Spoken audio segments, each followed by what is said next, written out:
LaQuesha Stewart had always been drawn to charm. She had seen her fair share of heartbreak, but still believed in love, the kind that made you feel safe, protected, and understood.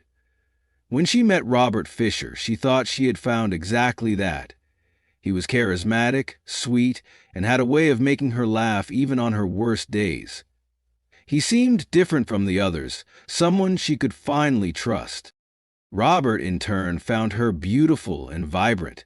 He told her she brought meaning to his life, that she was the light in his darkness. The connection between them was instant and intense. It didn't take long before he was spending most of his nights at her place.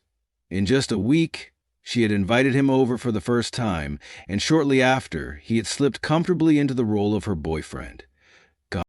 For LaQuesca, it felt right. For Robert, it was just an opportunity. A huge thank you to our amazing subscribers and viewers for joining us on this journey into the world of true crime. We're honored that you've chosen to spend your time with us, and we're grateful for your trust and support. If you're new here, consider subscribing and hitting that notification bell to stay up to date on our latest captivating stories. Your engagement means the world to us, and we can't wait to share more thrilling and thought-provoking content with you. At the center of LaQuesha's world was her daughter, Josefina Cunningham, affectionately called Josie. Born on July 25, 1929, she was a miracle child, coming into the world prematurely and battling a hole in her heart. But Josie was a fighter. She overcame every challenge thrown her way and grew into a bright, loving little girl. She had a laugh that could light up a room, a personality so full of life that everyone who met her fell in love with her instantly. Her favorite song was Baby Shark, and she would sing it at every chance she got.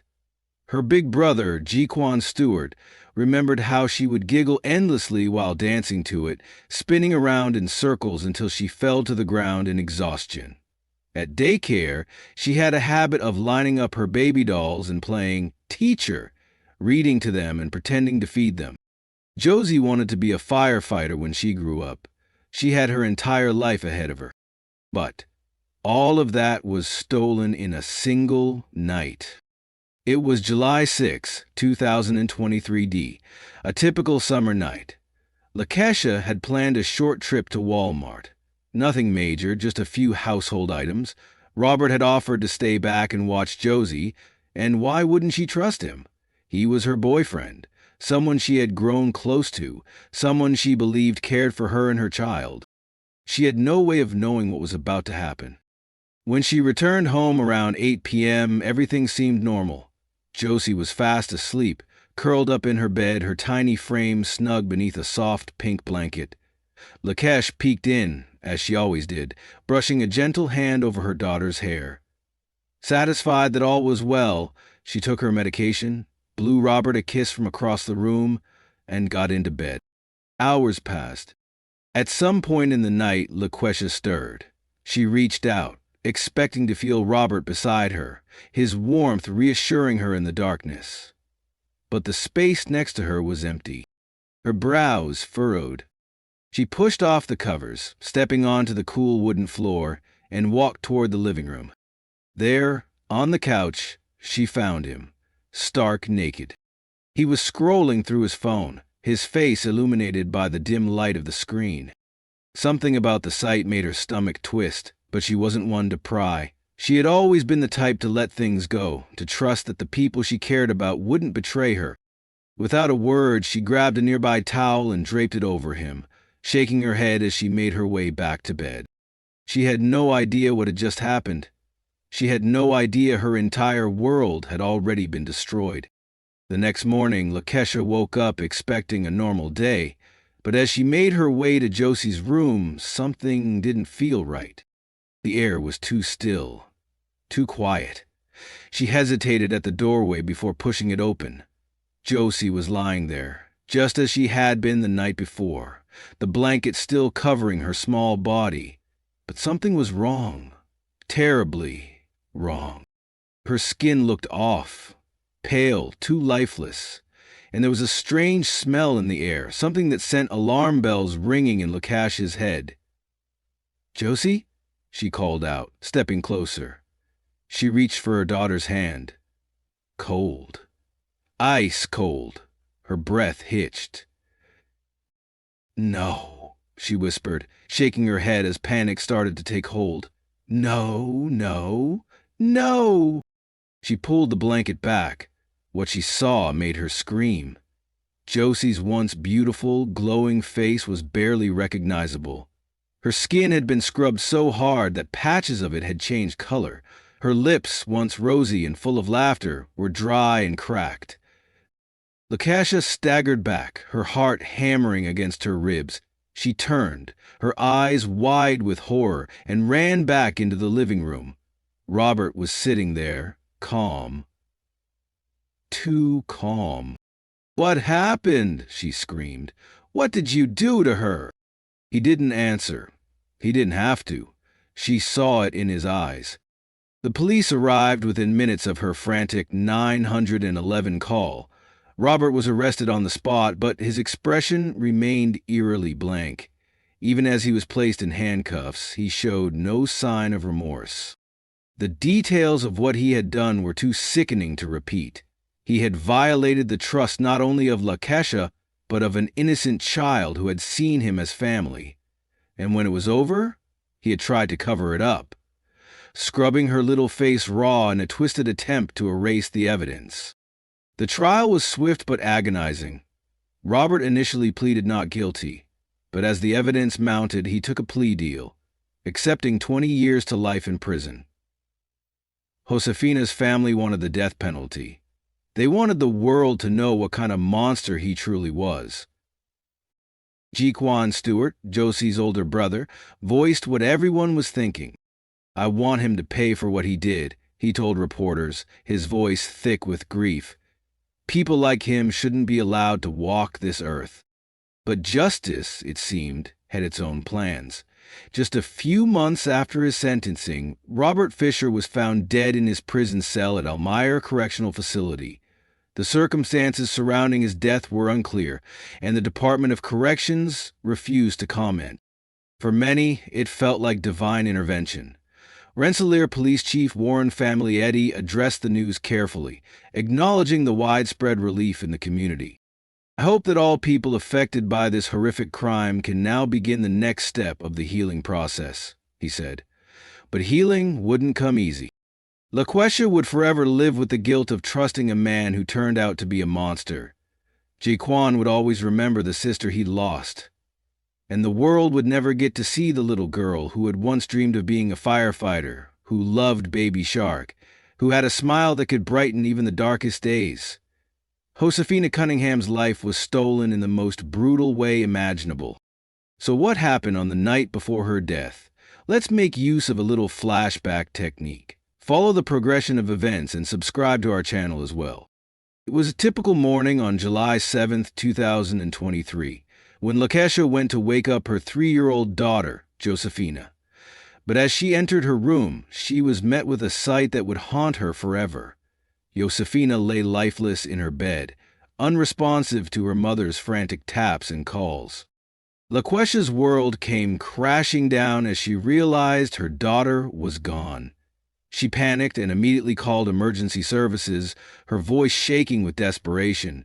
The responders arrived quickly, and Josefina was rushed to First Albany Medical Center. But it was too late. The little girl was pronounced dead, leaving her family and loved ones in a state of shock and grief. As the investigation into Josefina's death began, the Rensselaer Police Department, led by Chief Warren Famiglietti, revealed the horrifying details of the crime scene.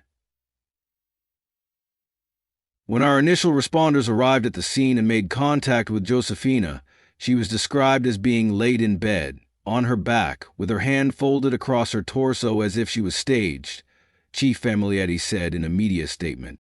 But what had happened in the hours leading up to Josefina's death? The answer was a shocking and disturbing one.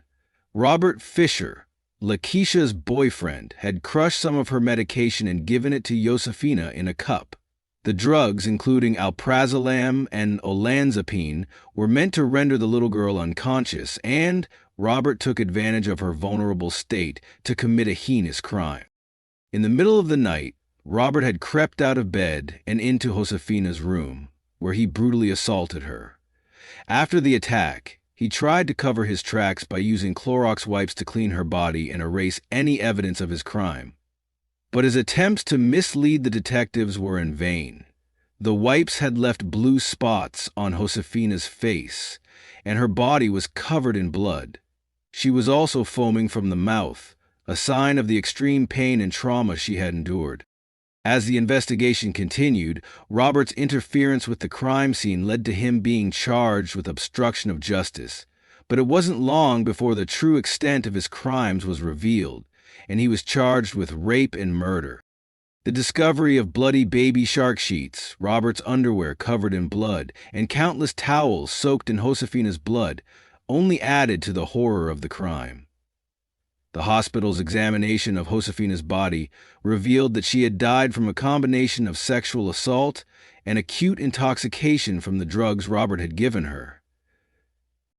As the events unfolded, Lakesh began to piece together the events of that fateful night. She remembered waking up to find Robert naked on the couch, trying to erase pictures from his phone. It was then that she realized he had been trying to cover his tracks after committing the atrocious crime. Jiquan Stewart, Lakesh's son, had always had a bad feeling about Robert. He had felt uneasy around him from the start, and his instincts had been proven correct in the most horrific way possible. "Something felt a little off when I first met him," Jiquan said in an interview. "I never saw my mom with a white guy, maybe that's why. But I never spoke to her about her relationship. It was like she was hypnotized. She was too deep in love with him. It was actually kind of strange."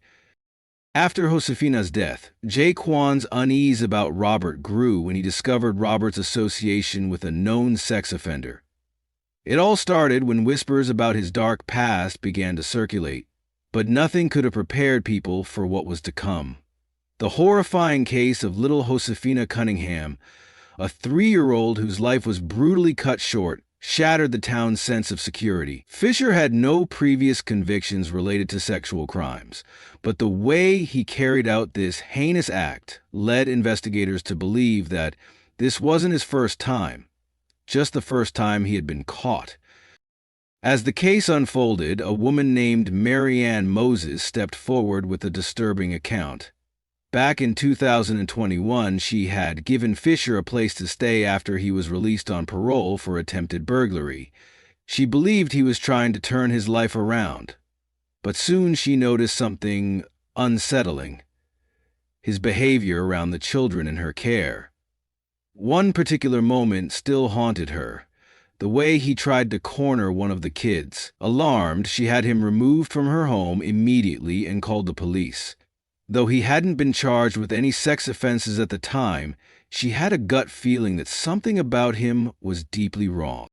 By the time he was arrested for Josefina's rape and murder, the town was already boiling with anger.